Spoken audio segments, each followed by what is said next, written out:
그 찬양으로 위로가 되고 또 찬양으로 우리의 힘이 되신 여호와께서 우리에게 계심을 다시 믿게 되어 감사드립니다.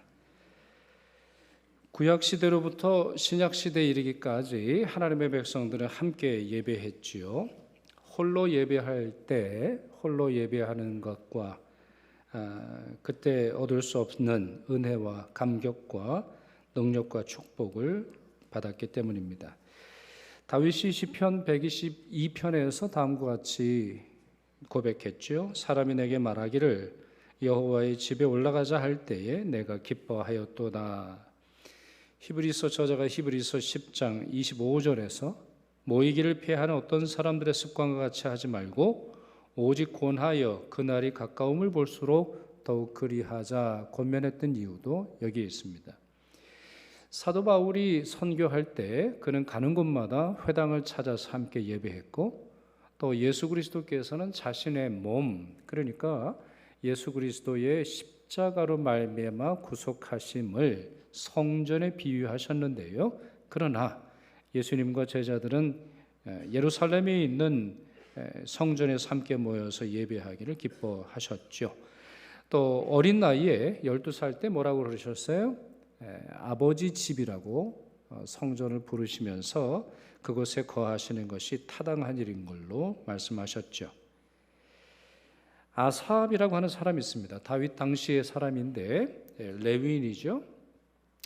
그리고 이 사람은 예배 전문가입니다. 이 아삽이라고 하는 분은 다윗이 예배당 찬양이 끊이지 않도록 레위인들을 조직을 합니다. 찬양하는 사람들을 조직을 해요. 그래 악기팀을 조직을 해서 여호와의 언약궤 앞에서 예배가 끊이지 않도록 합니다.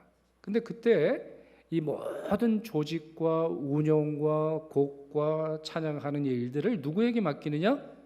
아삽이라고 하는 사람에게 맡겨요. 그러니까 아삽이라고 하는 사람은 예배와 찬양과 기도의 전문가인데요.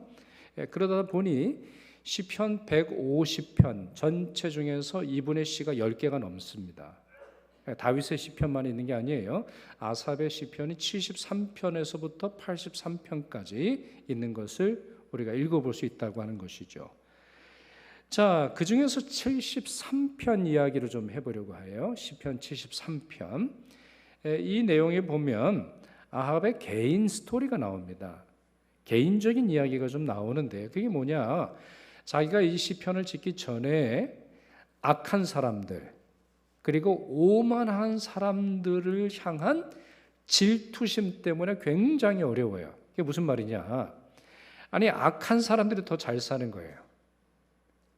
야, 이 사람들 심판받아야 되는데 이 사람들 나쁜 짓 하고 뭐 거짓말하고 하나님을 속이고 사람들을 괴롭히는 사람들이 더 잘 사는 거예요.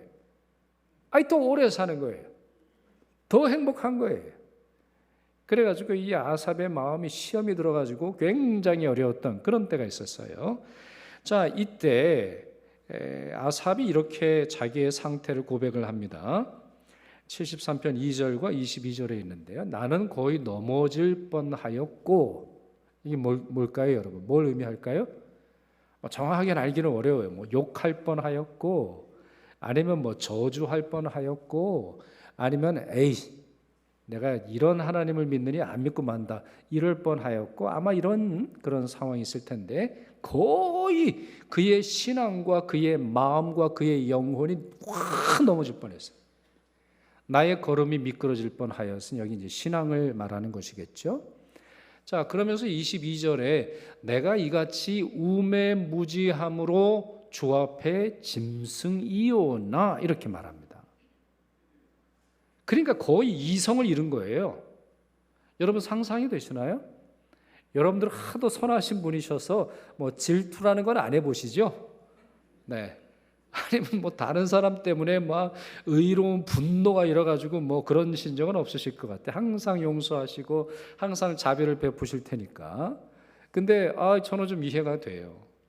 마음이 솟구쳐 오르니까 분노가 솟구쳐 오르고 비교하는 마음이 솟구쳐 오르고 이게 내가 이렇게 살아서 되겠나 하는 절망감이 듦으로 말미암아 짐승처럼 되었다는 거예요. 짐승처럼. 뭐 올바른 마음을 추스릴 수도 어렵고 올바른 생각을 할 수도 없고 밥도 제대로 먹을 수 없고 당연히 찬양도 못하는 거죠. 당연히 무슨 기도가 나옵니까? 짐승이 무슨 기도를 해요? 자, 그러나 이 시편 73편의 내용을 읽다 보면 결국엔 잘 돼요. 결국엔 잘 끝납니다. 하나님의 뜻을 이해하게 되고 하나님의 사명을 회복하게 돼요. 그래서 마지막 말씀이 이렇게 되어 있는데 28절입니다. 하나님께 가까이 함이 내게 복이라. 하나님께 가까이 할 수 있었어요. 그리고 내가 주 여호와를 나의 피난처로 삼아 주의 모든 행적을 전파하리이다. 이제 하나님이 하신 일, 또 하나님을 피난처로 삼을 뿐만 아니라 하나님이 하신 일과 하실 일을 전파하는 사명을 회복합니다. 그렇다면 그 시점이 언제일까요? 짐승과도 같은 자기의 마음, 또 거의 미끄러질 뻔하고 거의 넘어질 것 같은 자기의 신앙을 회복하게 된 계기가 무엇일까요? 그 말씀이 이렇게 되어 있어요. 17절입니다. 같이 읽을까요? 하나님의 성소에 들어갈 때에야 그들의 종말을 내가 깨달았나이다 그랬어요. 언제요? 하나님의 성소에 들어갈 때에. 장소는 하나님의 성소이고 왜 하나님의 성소에 들어갔어요? 함께 예배하기 위해서. 함께 예배하는 그 자리에 갔더니 비로소 내가 깨달음을 얻고 내가 다시 하나님의 은혜를 붙들 마음, 그 마음을 얻게 되었다라고 하는 것입니다. 개인 예배, 개인 경건 소중합니다. 아무리 우리가 함께하는 예배가 소중하다 할지라도 개인 예배가 필요 없다 이렇게 말할 수는 없는 거예요. 그리고 어떠한 특정한 상황, 특별한 상황에서는 개인적으로 예배를 해야죠. 그러니 이거는 필요 없는 것은 아닙니다만 매우 좋은 것입니다만 저는 개인의 경건, 개인의 예배는 운전대를 내가 잡는 것에 비유하고 싶습니다. 내가 잡는 거예요.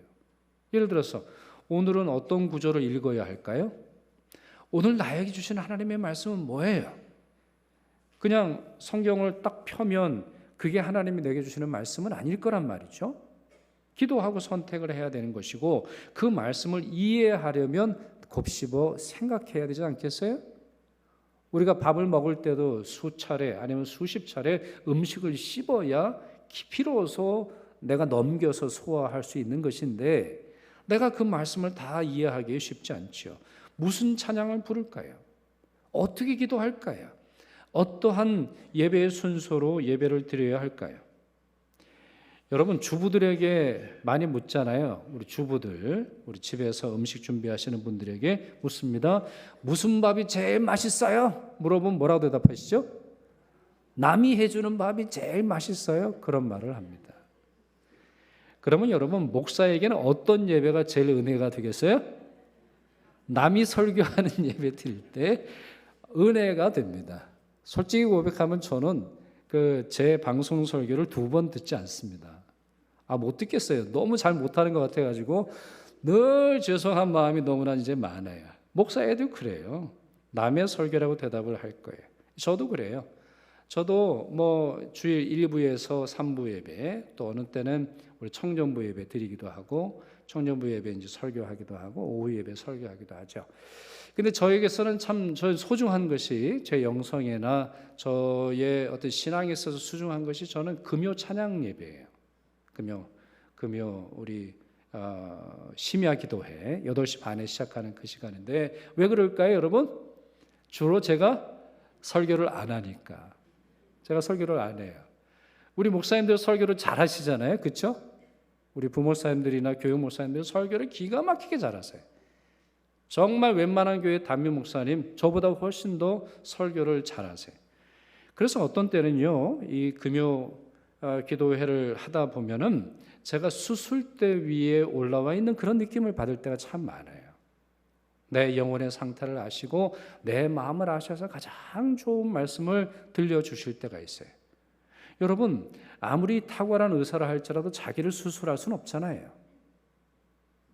아무리 탁월한 영성가라 할지라도 혼자 힘으로 자기 영혼의 메스를 가하는 사람은 정말 흔하지 않아요. 주의 말씀이 좌우의 날선 검보다 예리하여 우리의 영과 혼과 관절과 골수를 찔러 쪼개지만 그 말씀을 내 스스로 적용한다고 할 때는 그렇게까지 directly 직접적으로 전하지 않아요. 어떻게 하면 나를 이롭게 하고 나를 편하게 할까 그 생각을 하는 경우들이 상당히 많이 있죠. 그러니 목사도 수술대 위에 오르려면 예배하는 회 중에 한 사람으로서 예배자의 한 사람으로서 주님의 말씀을 들어야 되는 거예요. 분석하고 비판하고 이렇다 저렇다 따질 그런 마음이 있을 때는 벌써 그 예배는 온전히 하나님께 드려질 수 없게 되는 것이죠. 그러니 여러분 목사가 불쌍한 거예요. 그러니 정말 주님께서 임하시고 주님께서 역사하시는 그때에 운전대를 잡고 있으니 이게 쉬운 게 아니에요. 저희는 이제 가족이 4사람이잖아요. 딸 둘이 있고 이제 아내가 있는데 주로 제가 운전을 합니다. 제가 이제 운전을 해요. 그러면 어느 때는 정말 우리 멋있는 그런 곳을 지나갈 때가 있어요. 그렇잖아요? 그러면 저도 보고 싶어요. 저도 고개를 돌려서 와 멋있다 이러면 보고 싶다니까요. 그러면 특별히 이제 둘째 아이가 저를 감시를 합니다. 첫째 아이는 그래도 저를 좀 봐주는데 둘째는 가면 아빠 운전해. 아빠 속도 늦죠. 아빠 기름 떨어지잖아. 그것도 몰라. 어떻게 하려고 그래? 이렇게 이제 아이가 저를 혼낼 때가 많이 있어요. 개인 경건, 개인 예배, 혼자서 드리는 예배, 혼자서 TV를 틀어놓는 예배 어쩔 수 없이 때는 그거라도 드려야 돼요. 그러나 그것은 가장 좋은 선택 예배는 아니에요. 그렇지 않아요. 함께 할 때입니다. 이거는 예배 전문가인 아삽이라고 해서 예배가 아니에요. 보세요. 자기 혼자 힘으로는 영혼이 붕괴되는 것은 막을 수가 없었어요. 이 사람은 예배 전문가라니까요. 찬양 전문가라니까요. 하나님의 성소에서 찬양이 끊어지지 않도록 하는 데 있어서 가장 탁월한 지식과 가장 탁월한 경건과 가장 탁월한 음악적인 능력을 가지고 있었어요. 그러나 자기 힘으로 못하잖아요. 성소에 들어가 그곳에 있던 성도들과 함께 찬양하고 기도하고 예배할 때 비로소 평안을 회복하고 지혜와 능력을 회복하게 되었습니다. 이것이 공동체 예배가 우리에게 주는 가장 큰 유익일 것 같습니다. 자, 그렇다면 그만한 이유가 있겠죠. 아니 같이 하는 예배 가운데 무슨 차이가 있길래 개인적으로 누리지 못했던 은혜와 역사를 경험할까요? 예수님께서 마태복음 18장 19절 20절에 있는 말씀처럼 두 사람이 땅에서 합심하여 무엇이든지 구하면 하늘에 계신 내 아버지께서 그들을 위하여 이루게 하시리라. 두세 사람이 내 이름으로 모인 곳에는 나도 그들 중에 있느니라 말씀하셨습니다. 자, 이 가운데 세 부분을 조금 집중해서 돋보기로 들여다보듯이 살펴보려고 합니다. 이 말씀에 여러분 합심이라고 하는 말이 나오네요. 그렇죠? 합심. 합심이 뭐예요? 마음을 합치는 건데 마음을 어떻게 합치죠? 제가 예전에 어떤 다큐멘터리를 봤더니 파푸아 뉴기니는 이제 정글 지역이고 그리고 최근까지 우리 사람을 이제 잡아먹기도 하고 또 부족 간에 뭐 전쟁이 있어가지고 많은 사람들이 죽는 그런 곳이에요. 그래서 이 사람들이 마음을 합하자 그러더니 어떻게 했냐면 뭐라고 말하냐면 우리 목구멍을 합칩시다 이런 말을 해요. 목구멍을 합칩시다. 사실 이제 히브리어나 고대 언어의 특징입니다. 여러분 목이 뭐죠? 목이 이게 목이죠, 뭐. 네, 이게 목이에요. 근데 여러분 마음은 어디 있어요? 보여요, 안 보여요? 안 보인단 말이에요. 그래서 눈에 보이는 가장 깊은 장소가 이 목젖이에요. 그렇잖아요? 여러분 지금 마스크를 끼고 계시는데 어디까지 보이세요? 제 이가 보이세요? 그러니까 목구멍까지는 보이시죠? 목구멍 이하로는 안 보여요. 그래서 고대 언어, 고대 민족 또 인류학을 보면은 마음이라고 하는 것은 주로 목구멍으로 표현합니다. 머리를 지탱하죠. 머리를 지탱해서 몸 전체가 이 컨트롤이 되고 이게 고장이 나면은 몸 전체가 문제가 되잖아요. 그래서 많은 사람들이 이 목을 마음이다 이렇게 말하기도 하는데 헬라어로 봤어요. 헬라어로 봤더니 뭐라고 되어 있냐면 숨포네오 이렇게 되어 있습니다. 숨포네오. 자, 숨포네오라고 하는 말은 사전으로 찾아보면 어울린다, 짝을 이루다, 동의하다 이 말입니다. 합심하다, 어울린다, 짝을 이루다, 동의하다 이 말인데, 여러분 숨포네오 이런 말을 하니까 어떤 단어가 좀 떠오르지 않으세요? 우리 음악 하시는 분들에게는 좀 쉬울 것 같은데, 심포니라고 하는 단어가 떠오르지 않으세요? 심포니, 교향곡, 합주곡 할 때 심포니라고 불러요. 자, 교향곡이라고 하는 건 뭐죠? 여러 개의 악기가 있어요. 뭐 현악기도 있고 타악기도 있고 금관악기도 있고 목관악기도 있고 뭐 이렇게 큰 하프도 있고 뭐 다양한 악기가 있고 다양한 음을 내고 다양한 소리를 낸단 말입니다. 그런데 그게 하나의 화음을 내죠. 그렇잖아요. 하나의 화음을 내요. 여러 개의 소리, 멜로디도 어떤 때는 다를 때가 있는데 그것이 하나의 아름다운 음악을 만들어요. 그걸 뭐라고 말한다고요? 심포니. 바로 그런 아름다운 음악처럼 만드는 것이 마음을 합치는 것을 심포네오 이렇게 설명하는데요. 기도와 예배가 이런 것입니다. 찬양이 이런 거예요. 예루살렘 교회 성도들이 그렇게 기도하지 않았습니까? 사도행전 1장 14절 같이 읽습니다. 여자들과 예수의 모친 마리아와 예수의 아들로 더불어 마음을 같이하여 전혀 기도에 힘쓰니라 그랬어요. 마음을 같이하여 기도했어요. 어디에서요? 예배하는 곳에서. 마가의 다락방이 당시에는 예배 장소였는데 이들이 땅에서 같은 장소에서 마음을 같이하여 기도했더니 하늘이 열리지 않았어요? 하늘이 열렸어요. 하늘문이 열렸고 성령께서 하늘에서 땅에 강림하사 당시 함께 기도하고 예배하던 모든 성도들 각 사람에게 임하였습니다. 저는 이 장면을 비유하자면 활활 타오르는 장작불에 비유할 수 있다고 생각을 해요. 여러분 캠프파이어 잘 해보셨는지 모르겠는데, 자, 장작불을 막 피웠어요. 어떤 때는 너무 뜨겁잖아요. 그럼 거기서 이제 나무를 꺼내거든요. 장작 하나건 아니면 나뭇가지를 꺼내게 되는데 얘가 쉽게 불이 꺼집니다. 같이 모여 있을 때는 잘 꺼지지 않는데요. 더 막 불꽃이 활활 일어나는데 거기서 하나 꺼내면은 쉽게 꺼지고 말아요. 참 희한하죠? 펄럭펄럭거리다가 파란색, 빨간색 일어나면서 연기와 함께 그냥 불이 꺼지고 말아요. 우리의 영혼의 불도 그렇습니다. 우리의 예배의 불도 그런 거예요. 우리에게 성령의 불이 임할 때도 그런 거예요. 합심하여 짝을 이루고 어울릴 때 하늘의 능력을 체험하게 되는 것이죠. 그래서 주님은 기도할 때, 예배할 때, 찬양할 때 합심하라는 거예요. 합심하라는 거예요. 그렇게 함으로 말미암아 혼자서 경험할 수 없는 성령의 역사를 경험하게 되는 것입니다. 둘째, 두 사람이 또 두세 사람이 모인 곳이라고 말씀하셨네요.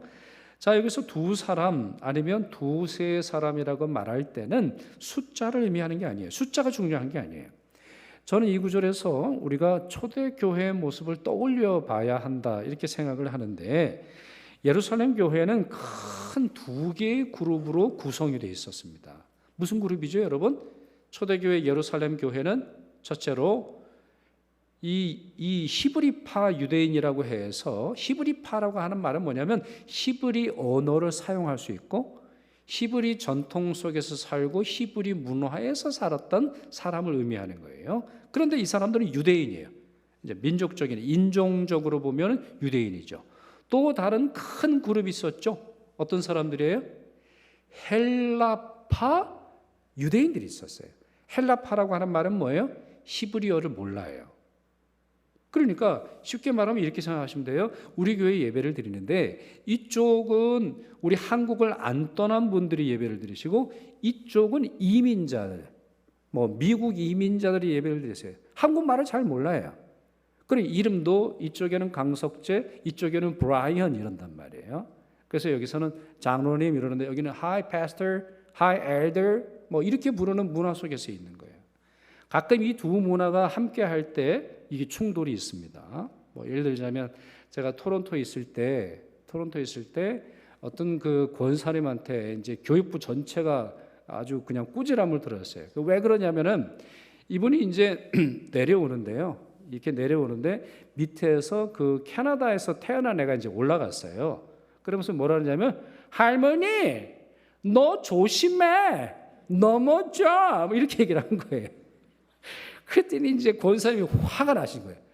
아니 어디서 그냥 새파란 애가 자기 보고 이제 너라고 그랬다고. 근데 여러분 영어로는 you거든요. 영어로는 뭐 할아버지건 할머니건 목사님이건 다 그냥 you 그래요. 그러니 이제 그걸 이해하시면 좋은데 할머니 입장에서 이게 쉬운 게 아니죠. 자, 예루살렘 초대교회 이 두 개의 그룹이 있었어요. 서로 섞이기가 쉽지 않아요. 그러나 그나마 이 교회는 난 거예요. 다른 교회는 어떻습니까? 혈통이 달라요. 유대인이 있고 이방인이 있어요. 그리고 주인이 있고 종이 있어요. 주인과 종은 한 자리에서 식사하지 않아요. 주인과 종은 한 자리에서 뭐 하지 않아요. 주인은 앉아있고 종은 항상 그냥 서브하느라 일어서고 고생만 할 뿐이죠. 로마 군인이 있었고 로마 군인에게 자녀를 잃은 사람도 그 자리에 있었던 거예요. 어떻게 보면 그들의 피부색도 상당히 달랐을 겁니다. 이런 사람들이 세상에서는 어때요? 나는 나고 너는 너예요.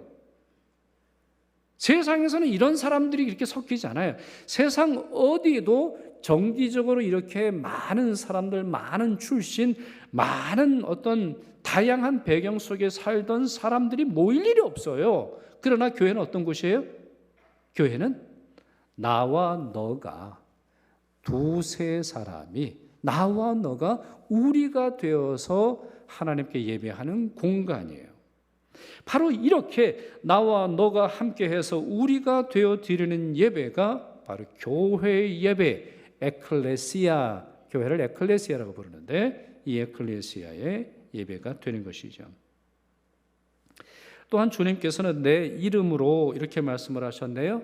합심하십시오. 두세 사람이 모이십시오. 그리고 내 이름으로 모이세요.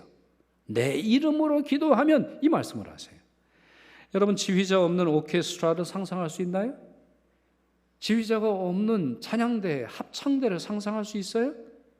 같이 모여있다고 훌륭한 음악이 만들어지나요? 그거는 아니에요. 누군가가 지휘를 해야 되는 거예요. 누군가가 이끌어가야 되는 거예요. 중심을 세워야 되는 거예요. 목표를 세워야 되는 거예요. 그래서 저는 우리 찬양대가 찬양할 때 많은 은혜를 받는 많은 모습들이 있지만 지휘자를 아주 똑바로 바라보면서 한 마음으로 한 목소리로 같은 음으로 그 노래하는 것이 그렇게 저에게는 감동이 될 수 없어요. 참된 예배는 예수께서 지휘자로 계실 때 가능하게 되는 거예요.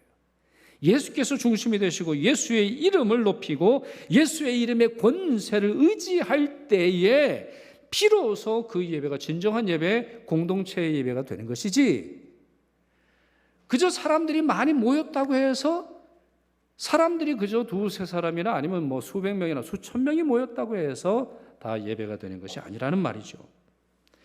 고린도전서 10장 31절 사도 바울은 성찬식을 설명하면서 그런즉 너희가 먹든지 마시든지 무엇을 하든지 다 하나님의 영광을 위하여 하라 이렇게 설명을 했습니다. 그렇습니다. 하나님의 영광을 위해서 예수 그리스도를 통하여 그리고 성령으로 말미암아 드리는 공동체 예배가 진정한 공동체 예배라는 것을 알아야 합니다. 그러니 현실적인 문제가 따릅니다. 이런 예배를 드리는 것이 쉽지 않습니다. 실제로 이와 같이 합심하고 이와 같이 두세 사람 나와 너 내가 원수처럼 여기고 꼴보기 싫어하고 나랑은 전혀 상관할 거 없을 것 같은 그런 사람과 함께 예배를 드릴 뿐만 아니라 그리스도의 영광, 그리스도의 이름, 성령을 통해서 예배드리는 것이 보통 어려운 일이 아니에요. 실제로 보면 그래요. 왜? 우리 마음의 장벽이 너무나 많아요. 우리 마음에 나 스스로 우쭐거리고 교만하는 너무나 많고 때로는 우리 마음속에 열등감도 너무나 많아요. 함께 하는 것을 가로막는 것들이 실제로 너무 많다라고 하는 거죠. 예를 들어서 신학적인 차이가 있잖아요. 그렇죠, 여러분? 오순절, 그러니까 순복음교회 교인들의 예배를 드려보세요. 저 같은 장로교회 예배들은 정말 정신이 없어요. 정신이 없어요. 너무너무 정신이 없어요. 또한 순복음교회 교인이 장로교회 예배를 오면 왜 다 졸고 있냐고, 왜 아무 얘기도 안 하냐고, 왜 아멘을 안 하냐고 막 그런단 말이에요. 서로가 이질적이에요. 교회 내에 갈등이 있을 때, 대규모의 재난이 있을 때, 목회자의 문제가 있을 때, 자유주의나 인본주의와 같은 사상이 교회를 덮칠 때 함께하는 예배를 방해합니다. 또한 성도들의 신앙의 연륜, 신앙의 경륜이 다른 것도 함께하는 예배가 쉽지 않은 것이에요. 쉽지 않아요. 그러니까 뭐 예를 들어 보면 여러분 어떤 분은 이제 예배에 안 늦는 분들이 계시죠. 또 어떤 분은 예배에 항상 늦는 분이 계세요. 늦어도 항상 5분, 6분도 아니고 7분도 아니고 항상 5분인 분이 있어요. 그러니까 뭐 이유가 이제 있으신 거죠. 뭐 그럴 만한 이유가 있고, 또 예배의 장소라든가 본인이 이제 선택하는 것이 있는데, 참 이게 이제 쉬운 것은 아니에요. 자, 누군가 지어낸 이야기 같아요. 또 웃으라고 하는 이야기로 보입니다. 그러나 나름 의미가 있는데, 자, 어떤 할머니가 교회 나온 지 얼마 안 됐어요. 그래서 이제 신앙생활을 좀 열심히 해보리라 생각을 했는데, 어느 예배 중에 찬송가 445장을 부르더래요. 예배 찬송으로 445장을 부르는데 가사가 이렇게 되어 있어요. 태산을 넘어 험곡에 가도 빛 가운데로 걸어가면 후렴은 어떻죠? 하늘의 영광, 하늘의 영광, 나의 마음속에 차고도 넘쳐, 이런 찬양을 부르는데 무슨 말인지를 몰랐어요. 여러분 지금 빨리 얘기하는데 여러분 다 알고 계시지요? 여러분은 험곡은 뭐죠? 태산을 넘어 험곡에 가도, 험곡에가 뭐예요? 험악한 골짜기거든요. 죽음의 골짜기, 사망의 골짜기. 우리가 인생을 그렇게 살아간다는 말이에요. 태산과 같은 고난을 당하고 험곡처럼 험한 골짜기를 가도 빛 가운데로 걸어가면 빛이신 예수 그리스도를 의미할 텐데, 그러면 하늘의 영광이 거기에 임하고 하늘의 영광이 임하고 하늘의 영광이 임한다는 그런 찬양이에요. 아니 근데 이 할머니가 이 단어가 무슨 말인지 몰랐어요. 험곡이라고 하는 말도 몰랐고, 또 하늘의 영광이라고 하는 단어도 뭘 의미하는지 전혀 감이 안 왔어요. 그러나 찬양은 불러야 되니까 자기 나름대로 최선을 다해서 불렀는데 다음과 같은 가사로 불렀답니다. 태산을 넘어 홍콩에 가도 하늘의 영감, 하늘의 영감, 이렇게 불렀대요. 아마 할아버지가 먼저 세상을 떠나시고 하늘나라 가셨나 보죠. 그렇습니다. 실제로 우리가 같이 예배를 드린다 할지라도 우리의 성경적인 지식의 차이, 그리고 실제로 여러분 중에 안 들리는 분이 계시죠? 네, 지금 무슨 말인지 안 들리는 분이 계실지도 몰라요. 귀가 어두우시거나 아니면 처음 교회를 나오신 분들은 예배가 너무 생소하지요. 옥토가 있고 돌밭이 있어요. 항상 그런 것은 아니에요. 어떤 때는 하나님의 말씀이 늘 들어오는데 내 한 주간의 삶이 내 마음속에 너무나 많은 가시덤불을 만들었어요. 너무나 많은 시련을 만들어줬어요. 너무나 많은 고통을 안겨 주었기 때문에 전혀 그 예배에 아무런 은혜를 받을 수 없는 그런 때도 우리 가운데 있는 것이 사실이에요. 그러나 그것 아세요? 어떠한 경우, 어떠한 장애물, 어떠한 함께 예배하는 것이 어려운 상황이 있다 할지라도 함께 예배하지 말아야 하는 이유는 되지 못한다는 것입니다. 오히려 이럴 때 더 노력해야 합니다. 이럴 때 더 합심해야 되고 이럴 때 더 하나가 되기 위해서 노력해야 합니다. 고린도 교회 예배 한번 볼까요? 자, 고린도 교회 예배는 아주 엉망이었어요.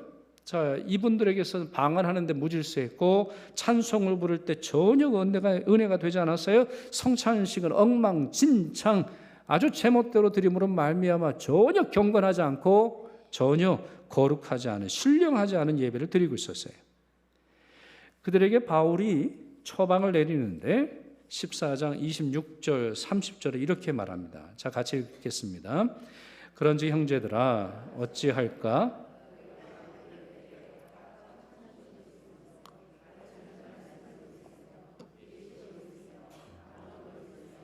통역함도 있나니 모든 것을 덕을 세우기 위하여 하라.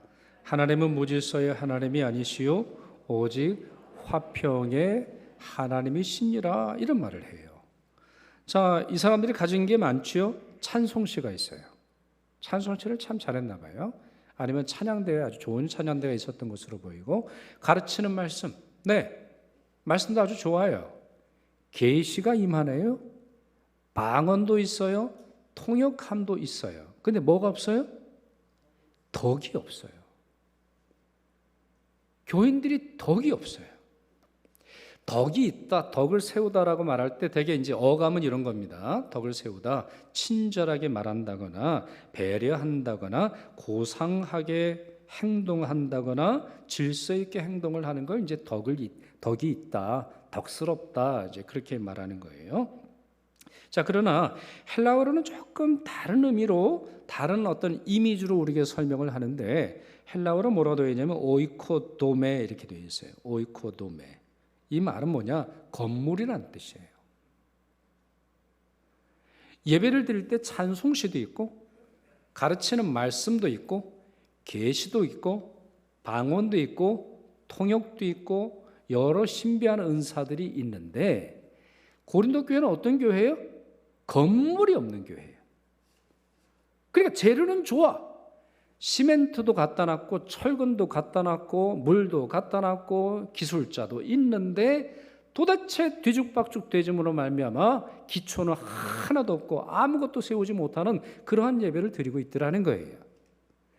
덕을 세우라. 그래서 영어 성경을 보면 빌딩업 이렇게 번역을 해놨어요. 빌딩업, 빌딩을 올려라. 제발 빌딩 좀 올려라. 1층까지 올렸으면 2층까지 가야 될 거 아니냐. 1층만 해가지고 그냥 나지막한 곳에서만, 나지막한 걸 위해서만, 나지막한 정도에서만 예배를 드리지 말고 좀 올려라. 영적인 수준을 올리라는 거예요. 그들이 하는 일을 올리라는 거예요. 그들의 예배를 통해서 세상을 변화시키는 영향력의 수준을 올리라는 거예요. 그래야 하나님의 말씀도 퍼져나가는 것이고 성령의 역사가 더 많이 퍼져나갈 텐데 이 사람들이 건물이 없는 거예요. 빌딩업, 오이코돔의 덕을 세우라 이렇게 말하고 있어요. 여러분, 이 점이 참 중요한 거예요. 공동체 예배는 뭐라는 거예요?